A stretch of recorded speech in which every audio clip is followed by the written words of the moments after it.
As a party to the left of British politics, the Greens were presented with something of an interesting opportunity following the 2024 general election.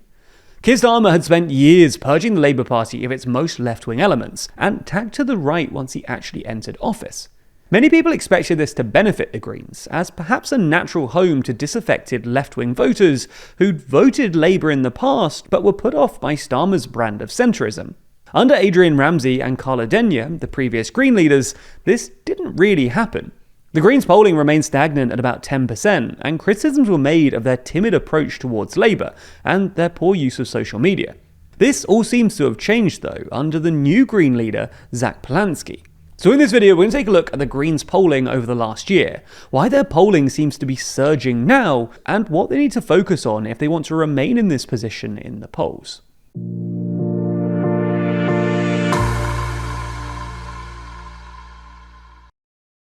If you want more UK political drama from us, then check out our podcast Starmageddon, where we track the successes and failures of this new Labour government. Find it over on the TLDR Podcast YouTube channel or in your favourite podcast app. So, let's start with a quick recap. In the 2024 general election, the Green Party, at the time led by Ramsay and Denyer, secured 6.4% of the vote and won 4 seats in what was the party's best election on record. For the co-leaders, this was a resounding success. It gave them more power in Parliament, demonstrated the Green movement was growing, and helped them argue that their cautious approach in the general election, of only targeting 4 seats that looked achievable and focusing on issues that mattered in these constituencies, had worked. One of the Greens' main aims after the election was to use their MPs to try and push the Labour Party into being bolder on issues they care about. This project, though, was hampered by the cautious nature of the Ramsay-Denyer leadership. Take the Climate and Nature Bill, for example. Proposed by Liberal Democrat MP Ros Savage, the bill aimed to bind the UK to its climate targets. In its first reading, this was voted down by the Labour Party. And while Green co-leader Carla Denyer denounced this, the party didn't make a big fuss, and it wasn't mentioned on their social media platforms at all. This would have been the perfect time to stick the boot into the Labour government, and put forward the argument that they were abandoning their environmental principles. Similarly, Ramsay and Denyer just didn't really utilise social media, which is probably the most effective way for smaller parties to influence the so-called discourse. Many of their clips were just screen recordings of parliamentary speeches, media appearances, or some questionable memes. Other smaller parties, such as Reform UK, had a far bigger online footprint and were making huge strides in the polls. And to make matters even worse, the Green Party were embroiled in an internal struggle over trans ideology, with one co-leader, Adrian Ramsay, being supportive of the findings of the Cass review, and the other co-leader, Carla Denyer, less so. On occasions when trans issues hit the headlines, left-leaning outlets criticised Ramsay's views and highlighted the purported rift between the two co-leaders on the issue. And this did little to convince voters that the party was a united force ready to take on the government. Unsurprisingly, this sparked some frustration within the party amongst those who believed that more could be made of the electoral opportunity that Starmer presented for the Greens. So attempting to represent these disaffected Green members in the leadership election was Zach Polanski, one of the then deputy leaders. He claimed that the party had been too timid, and that they needed to become a mass membership political force that could take on Reform and Farage, and that to do this, they needed to change their communication style. He argued that they needed to take clearer policy positions. Polanski, for instance, is squarely against the Cass report, and has argued that the Greens need a single leader who could better communicate the views of the party. This pitch apparently resonated with Green Party members, who elected him as leader in September with 85% of the vote. Since becoming leader, Polanski has attempted to pursue the changes that he claimed his party needed. Some of his TikToks have gained hundreds of thousands of views, he's been more visible on traditional media, and questions about his party's unity have largely subsided. He's also dialed up the attacks on both Labour and Reform, particularly on immigration, something that Green supporters don't tend to see as an issue in the same way as other political parties. And already, the polls are showing that his fame is increasing among the electorate. Last month, around 70% of people said that they didn't have an opinion on him, and this has decreased to 62% now. At the end of their leadership, 77% said they didn't have an opinion on Carla Denyer, and 82% said that they didn't have an opinion on Adrian Ramsay.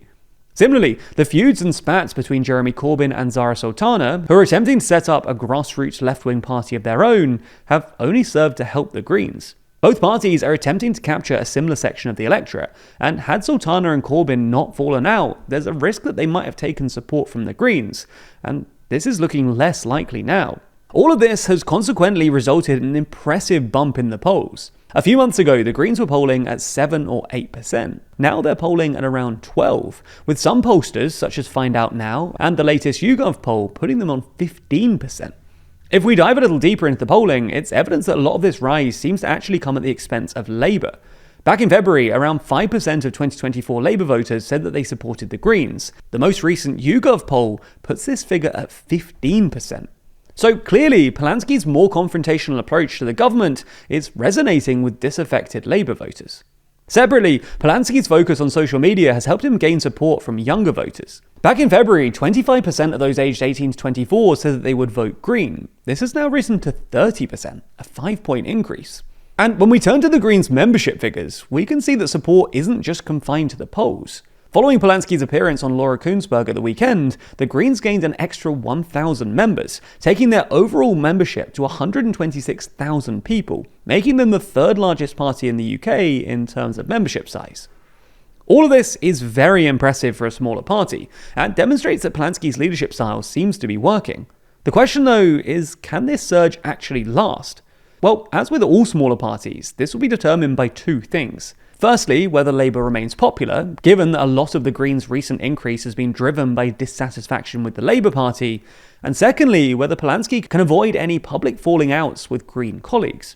After all, as we saw with the Your Party fiasco, spats can really do damage to a party's credibility.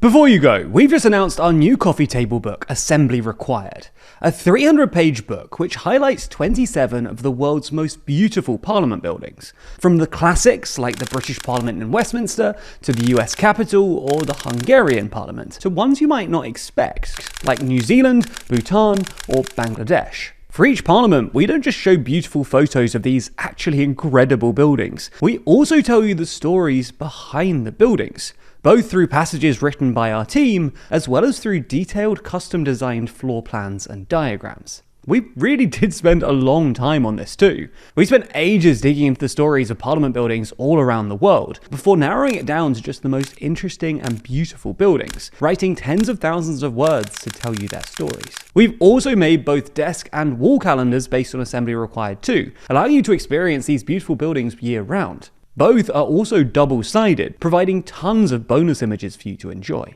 If you're interested, you can click the link in the description to find out more. Plus, there's a whole load of bundles available if you want a good deal.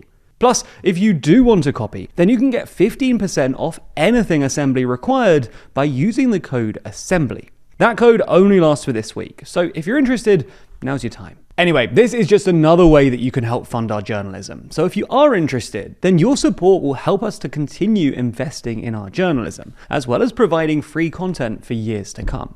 So as always, thank you very much.